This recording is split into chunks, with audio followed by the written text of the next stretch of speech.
আসসালামু আলাইকুম। আমি কয়েক মাস আগে আমার ছোট্ট পুকুরে কিছু তেলাপিয়া মাছ ছেড়েছিলাম। সেই মাছগুলো যখন বড় হয়, ওই মাছগুলোকে আস্তে আস্তে ধরে ফেলি এবং আজকে আমি জাল নিয়ে এসেছি। সাথে আমার বাড়ির ছোট্ট সোনামণিরাও এসেছে।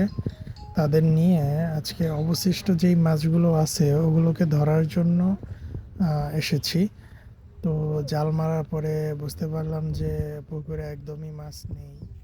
জালটা যখন টেনে তুলছিলাম তখন দেখলাম যে জালের মধ্যে দুইটা মাছ বেঁধেছে। তো জালটা আস্তে আস্তে টেনে উপরে তুললাম। উপরে তুলে দেখলাম যে দুইটা তেলাপিয়া মাছ এসেছে। তো মাছ দেখে আমার বাড়ির ছোট্ট সোনামণিরা খুব খুশি। তো এভাবেই আমি এর আগে আমার পুকুরের যে মাছগুলো ছিল ওগুলো এভাবেই জাল দিয়ে ধরে খেয়ে ফেলি। এবার শুধুমাত্র দুইটা মাছই উঠে এসেছে। এরপরে আমি অনেকবারই জাল মেলি, কিন্তু জালের মধ্যে কোনো মাছ আসে না। তো মাছগুলো দেখে আমার বাড়ির বাবুরা খুবই খুশি হয়।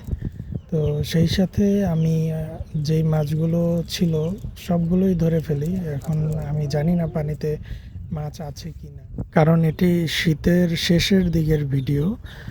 তখন পানি খুব শান্ত থাকে এবং মাছ নড়াচড়া করে না। সেই ক্ষেত্রে বোঝা খুবই মুশকিল যে মাছ আছে কি না সেটা বোঝা।